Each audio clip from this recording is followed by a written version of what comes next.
तो अतोर और प्लुता दप्लुते सूत्र के अंतर्गत एंग पदांता दति सूत्र से अति की अनुवृत्ति आई। इस अति के अनुवृत्ति में अ का क्या रूप बनेगा? हाँ, अ का क्या रूप बनेगा? अ से नी विभक्ति आई, नी में ई बचा, ई में क्या बचा? ई बचा। आगे क्या होगा फिर? गुण हो जाएगा, ए होगा। तो अति क्यों कहा, तपर ग्रहण क्यों किया? तब कहेंगे यदि ऐसा नहीं होता, अति नहीं होता, तो सूत्र का अर्थ क्या होता? प्लुत भिन्न ह्रस्व आकार से परे रू के स्थान पर उत्वादेश होता है, अपरे रहते। क्या अर्थ होगा? अपरे रहते। अह्रस्वो वा प्लुत भिन्न अपरे रहते, क्योंकि प्लुते तो रहेगा ही, तो प्लुत भिन्न अपरे रहते का अर्थ यह होगा कि ह्रस्वो वा दीर्घो वा तत्र रोहो स्थाने उ भवितुं शक्यते नास्त्यत्र शंका कलंक पंकावकाशः। तो इससे दिक्कत कहाँ आती? बोले स्व आगंताहा में अनिष्टापत्ति होती, स्व बनने लगता। तो कैसे होगा? तो उनादि प्रकरण में प्रथम अध्याय का 157वां नंबर सूत्र है। स्वं नुक्षन पूषण प्लीहन क्लेदन स्नेहन मूर्धन मज्जन अर्यमन विश्वसन परिजन मातरिश्वन मघवन नित्य। यह सूत्र कहता है श्वन, उक्षण, पूषण, प्लीहन, क्लेदन, स्नेहन, मूर्धन, मज्जन, अर्यमन, विश्वप्सन, परिजमन, मातरिश्वन, मघवन, इन 13 कनिन प्रत्ययांत शब्दों का निपातन किया जाता है। तो हम लोग श्वन बनाएंगे, कुत्ता जिसे कहते हैं श्वान, श्वा श्वानौ श्वानः श्वानम श्वानौ शुनः। ठीक है, शुना शब्दाम शोभे। तो स्वयति गच्छति वर्धते, जो बढ़ता रहता है, दौड़ता रहता है, जिसका अमर कोश में कहते हैं ग्राम सिंहा। तो टू ओस्वी गति वृद्धयो हो, क्या है? टू ओस्वी गति वृद्धयो हो, ये धातु है। इससे क्या होगा? टू ओस्वी गति वृद्धयो हो धातु से श्वयति गच्छति वर्धते, इस अर्थ में स्व नुक्षण पूषण प्लीहन क्लेदन स्नेहन मूर्धन मज्जनर्यमन विश्वप्सन परिजमन मातरिश्वन मघवन नीति सूत्र से कनिन प्रत्यय हुआ। आदरी टुडवा से टू की इत संज्ञा तस्य लोप से लोप, टू ओश्वी के ओ को उपदेशे जनुनासिक इत से इत तस्य लोप से लोप, ओश्वी के वकारोत्तरवर्ती इकार का उपदेशे जनुनासिक इत से इत तस्य लोप से लोप। श्व बना, क्या बना? श्व। श्व से कनिन हुआ, श्व में वह आधा है, कनिन के लशकवत अध्यते से क की इत संज्ञा तस्य लोप से लोप, नकार की हलंत्यम से इत संज्ञा तस्य लोप से लोप, नकारोत्तरवर्ती इकार की उपदेशे जनुनासिक इत तस्य लोप से लोप। ठीक है, तो कनिन में अन बच गया, क गया, ई गया, अंतम वाला न गया, बचा अन। तो स्व धन अन बन गया श्वन। स्वन बनने के बाद कृतद्धित समासाश्च से प्रातिपदिक संज्ञा, प्रातिपदिक संज्ञायाम सत्याम स्वाद्युत्पत्ति सुत्तिङन्तम पदम से पद संज्ञा, हलंज्ञाभ्यो दीर्घात् सुप्रिक्तम हल से सु के स का लोप प्रत्यय लोपे प्रत्यय लक्षण करके सुत्तिङन्तम पदम से स्वन की पद संज्ञा, नान्त उपधा को सर्वनाम स्थाने चा संबुद्धों से दीर्घ, दीर्घ स्वान बन गया। नलोप प्रातिपदिकांत से नकार का लोप श्वा बन गया। स्वा मने कुत्ता। वाक विभज्यन वाख्यान पक्ष में जब हमको उसके साथ आगंताह के साथ संधि दिखानी है तो स्वादन स आगंताह, ठीक है, तो आगंताह कर दिया। अब वाक विभज्यन वाख्यान पक्ष में श्वास आगंताह, श्वास जुषोरु से स को रुत्व स्वा आगंताह, श्वार आगंताह, भो भगो अगो अपूर्वस्य योशी से रेप के स्थान पर यत्वादेश श्वा य आगंताह, लोप साकल्यस्य से यकार का लोप श्वा आगंताह, लोप साकल्यस्य इति सूत्रस्य असिद्धत्वात् अकस्वर्णे दीर्घ इति सूत्रेण दीर्घो न, ऐसा कर देंगे। अब यहाँ पर एक प्रश्न हुआ कि स्वार आगंताह इस स्थिति में यदि अति नहीं देंगे, अति का अनुवर्तन नहीं करेंगे तो दीर्घ आकार परे रहते, ठीक है, अति का अनुकरण नहीं करेंगे तो आकार परे रहते। प्लुत भिन्न ह्रस्व आकार या दीर्घ आकार परे रहते, प्लुत नहीं होना चाहिए। अतोरोर प्लुता दप्लुते की प्रवृत्ति होने लगेगी तो उससे क्या दिक्कत होगा? तो बोले श्वार के रेफ को प्लुत भिन्न ह्रस्व आकार, श्वार के रेफ को क्या बनने लगता?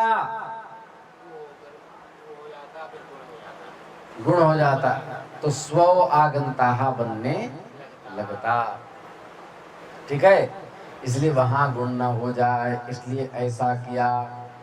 फिर का अप्लुतात् किम, प्रश्न यह हुआ कि अतोरोर प्लुताद अप्लुते सूत्र में अप्लुतात ऐसा क्यों पढ़ा? यदि अप्लुतात नहीं पढ़ते तो सूत्र का ढांचा कैसा होता?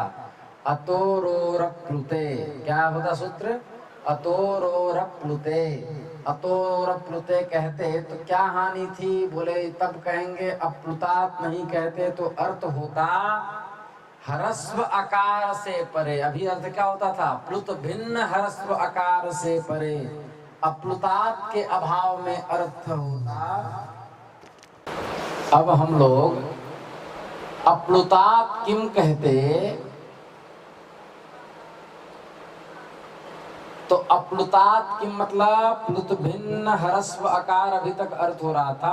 अप्लुतात हटा देंगे क्या अर्थ होगा? ह्रस्व आकार से परे रूपो उत्तु होता है। अप्लुते तो रहेगा, प्लुत भिन्न ह्रस्व आकार परे रहते, तो प्लुत भिन्न ह्रस्व आकार नहीं होगा। अप्लुतात हटा देंगे तो का ह्रस्व आकार से परे या दीर्घ आकार से परे, यही ना अर्थ होगा।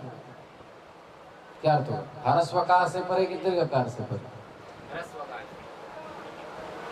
दीर्घ आकार होगा? नहीं होगा। अतोरोर प्लुताद प्लुते में अतः जो है ना वो तपर करण दीर्घ की निवृत्ति कर देगा, लेकिन प्लुत भिन्न ह्रस्व आकार ऐसा अर्थ नहीं होगा। ह्रस्व आकार से परे ही अर्थ होगा, ठीक है। इससे क्या दिक्कत होगी? बोले एहि सुश्रोता अतस्ताही में अनिष्टापत्ति होने लगेगी। हमको एहि सुश्रोता, यहाँ पर सुंदर स्रोत है, यहाँ स्नान करो, आओ स्नान करो, सुंदर स्रोत है। तो एहि सुश्रोता अत्र स्नाही में एहि से या स्नाही से कोई लेना देना नहीं है, वाक्य बुद्धि के लिए लिखा गया। सुश्रोता अत्र, यहाँ पर क्या होगा? बोले या सुश्रोता अत्र में सुश्रोत शब्द जो है वह संबोधनांत है। सूत्र लगा दूरात धूते च, क्या कहता है? दूरात, दूर से संबोधन होने पर वाक्य के टी को प्लुतादेश होता है और वह उदात्त होता है। दूरात धूते च में वाक्यस्टे है प्लुतो उदात्त सूत्र की अनुवृत्ति आती है। तो दूरात धूते च सूत्र से क्या होगा?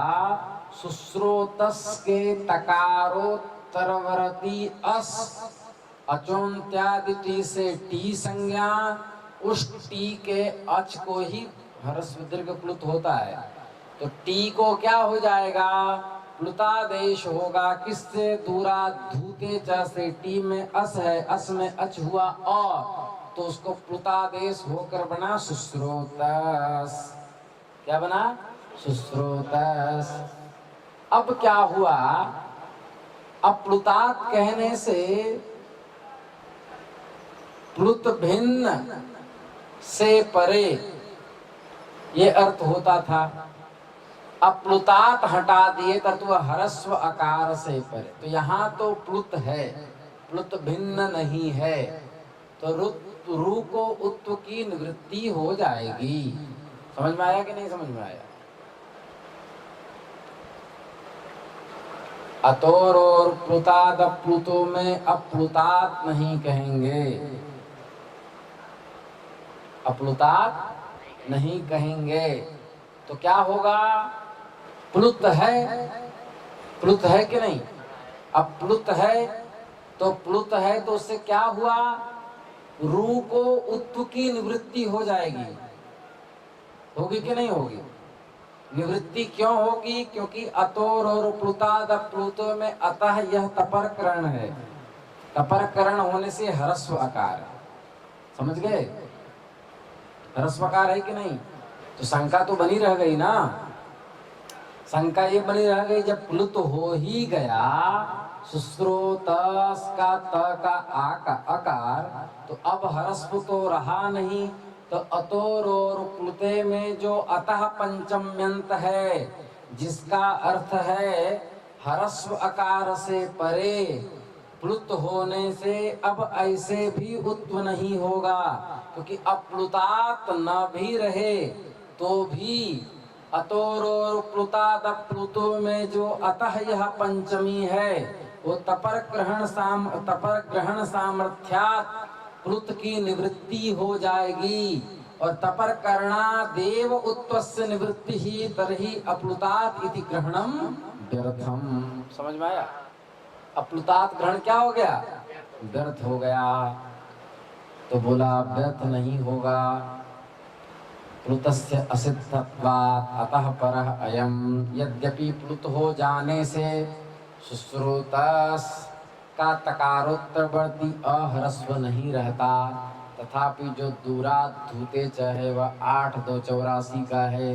अतोर और प्लुताद प्लुते 6-1-113 का है। सपादी सूत्र की दृष्टि में पूर्वत्रा सिद्धम की सहायता से दूरात् धूते च असिद्ध हुआ, जिससे क्या हुआ कि अतोर और प्लुताद प्लुते को दूरात् धूते च से प्लुत आदेश होने पर भी सुश्रोतस के तकारोत्तरवर्ती आकार ह्रस्व ही दिखाई देगा, जिससे सुश्रोतस के र में उत्व की निवृत्ति नहीं हो पाएगी, उत्व होने लगेगा, उत्व होने लगेगा अतोर और प्लुताद प्लुते में। इसलिए अप्लुतात का ग्रहण किया गया, ताकि असिद्ध होने के बाद उत्व दिखाई देगा प्लुत, तो उत्व न होने पाए सुश्रोतस अतृष्णाहि में। इसलिए अतोर और प्लुताद प्लुते में अप्लुतात का पाठ किया गया।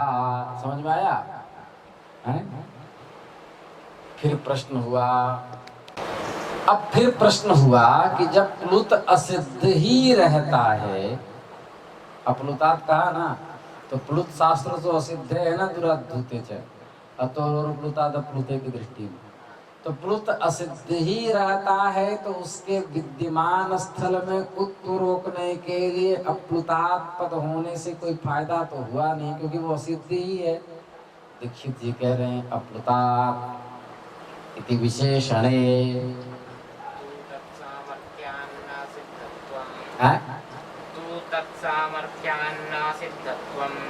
तूत कहाँ है रे गधे? तू तत् है, देखें अप्लुतात इति विशेषणे तु तत्सामर्थ्यात् न असिद्धत्वम्। बोल रहे हैं कि यदि प्रकृत सूत्र माने अतोर और प्लुताद प्लुते के प्रति प्लुतत्व असिद्ध है, माने दूरात् धूते च से किया गया प्लुतत्वादेश असिद्ध है, तथापि अतोर और प्लुताद प्लुते में ही अप्लुताद शब्द का ग्रहण होने से असिद्ध नहीं माना जाता, अन्यथा प्लुत शब्द का ग्रहण ही व्यर्थ हो जाएगा। समझ गए? तो मने अतोर और प्लुताद प्लुते इत्यत्र अप्लुताद ग्रहण सामर्थ्यात् न असिद्धत्वम। समझ गए? उस ग्रहण के सामर्थ्य से असिद्ध नहीं होगा, क्योंकि पाणिनि ने ग्रहण किया, वो महर्षि थे। अतः कहा गया अप्लुतात् इस विशेषण पद के ग्रहण सामर्थ्य से वहाँ प्लुतत्व असिद्ध नहीं रहता, मन सिद्ध ही रहता है। फिर का तपर कर्णस्य तु न सामर्थ्यम दीर्घ निवृत्त्या चरितार्थत्वात्। यदि कोई कहे कि अतः में तपर कर्ण में ही प्लुत निवृत्ति का सामर्थ्य है, ठीक है, अतः अप्लुतात् की आवश्यकता नहीं, तो यह कथन ठीक नहीं। कोई भी पदार्थ कहीं पर चरितार्थ होकर के फिर वो रुक जाता है, फिर उसमें चरितार्थता की शक्ति नहीं रहती। अतः यहाँ तपर कर्ण जो है, अतः में तपर कर्ण वो क्या करता है? अतः इति किम, हम क्या पढ़ाए थे? अतः इति तपर किम क्या पढ़ाए थे?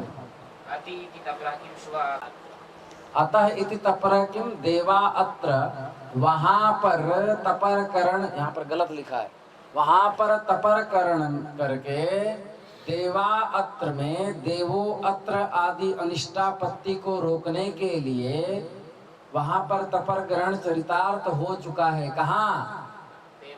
देवा अत्र आदि में। तो वहां उत्व की निवृत्ति करके चरितार्थ अत में तपर करण हो चुका है, तो अपर एक बार तपर करण वहां चरितार्थ होने पर अब किसी और ज्ञापन के लिए उसका सामर्थ्य नहीं माना जा सकता। समझ गए? इसलिए तात्पर्य यह हुआ कि हरस्व आकार का प्लुत भिन्न विशेषण प्लुत के असिद्ध होने के कारण प्लुत युक्त स्थलों में प्राप्त उत्व वारण के लिए आवश्यक है।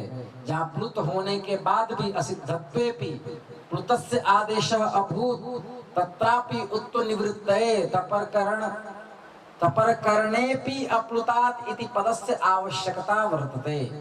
समझ गए? तो इससे क्या हुआ? इससे यह हुआ कि एक बार अतः में तपर करण यदि चरितार्थ हो चुका है देवा अत्र के यहाँ पर उत्व की निवृत्ति करके, तो अब अप्लुतात् को व्यर्थ करने के लिए वो चरितार्थ नहीं होगा, उसकी शक्ति वहां नहीं जाएगी। तो क्या होगा? अप्लुतात् कहना पड़ेगा। ऐसा कहा। सिद्धांत कौमुदी है, समझे? एक एक पद पे चर्चा होती। फिर कहा अतोर प्लुतात्, तो ठीक है, अप्लुते क्यों कहे? अप्लुते क्यों कहे? ऐसे पूरा सिद्धांत चलता है। बोले अप्लुते इति किम, बोले प्रश्न हुआ कि अतोर और प्लुताद, प्लुते में अति की अनुवृत्ति हुई, तब अति पद है ही, तो तपर करण सामर्थ्यात् ह्रस्व आकार का ही ग्रहण होता, दीर्घ प्लुत दोनों की निवृत्ति हो जाती, तो पुनः अप्लुते पद देने की क्या आवश्यकता पड़ गई? बोले हाँ, आवश्यकता है। तिष्ठतु पयः अग्नि दत्ता गुरोरनृतो नन्तस्या पैकैकस्य प्राचाम सूत्र से गुरु वर्ण हुआ अग्नि का, न परे रहते कहाँ बैठो, न परे रहते संयोगे गुरु, संयोग परे रहते ह्रस्व की क्या होती है? गुरु संज्ञा, उसको क्या हो जाएगा? प्लुतादेश। किससे? गुरोरनृतो नन्तस्या पैकैकस्य प्राचाम। देखो कहाँ का, तो उससे क्या हो गया? अग्नि के अ को प्लुतादेश हो गया। तो प्लुतादेश होने के बाद वह त्रिपादी का सूत्र है, गुरोरनृतो नन्तस्या पैकैकस्य प्राचाम। 8 2 86 नंबर का अष्टाध्यायी संख्या है इसकी। अतोर प्लुताद प्लुते, इसकी या सपादी है, 6ठे अध्याय के प्रथम पाद का 113वां नंबर सूत्र है। इसकी दृष्टि में गुरोरनृतो नन्तस्या पैकैकस्य प्राचाम के द्वारा किया गया अग्नि के आकार के स्थान पर जो प्लुतादेश, वह क्या हो जाएगा? असिद्ध हो जाएगा। असिद्ध होने पर अतोर और प्लुताद प्लुते को प्लुत भिन्न ह्रस्व अकार हुआ, यकारोत्तरवर्ती अकार, उससे परे स के रू को उत्वादेश होता है। प्लुत भिन्न ह्रस्वकार पर रहते उसके दृष्टि में गुरुन्नतस्यापैकैकस्य प्राचाम के द्वारा जो किया गया यहाँ प्लुतादेश वो असिद्ध होगा, उसको ह्रस्वकार ही दिखाई देगा। तो यहाँ भी उत्त होने लगेगा। वहाँ उत्त की निवृत्ति करने के लिए भट्टोजी दीक्षित कह रहे हैं कि महर्षि पाणिनि ने अतोर और प्लुताद प्लुते में अप्लुते पद का पाठ किया। तो अब रूप क्या बनेगा? यदि अनिष्टा पद तो रुक गई, तो रूप क्या बनेगा? तो सजुषोरु से रुत्व किया, रुत्व के स्थान पर भो भगो अगो पूर्व से योसी से य किया, य को लोपसाकल्य से यकार का लोप हो गया। तिष्ठतु पया अग्निदत्त, यहाँ का सवर्ण दीर्घ क्यों नहीं हुआ? लोपसाकल्य से सूत्र से सिद्धत्वात् अकसवर्ण दीर्घ इति सूत्रेण दीर्घो न मुनित्रयं नमस्कृत्य तदुक्तिः परिभाव्य च वैयाकरण सिद्धान्त कौमुदीयं विरच्यते।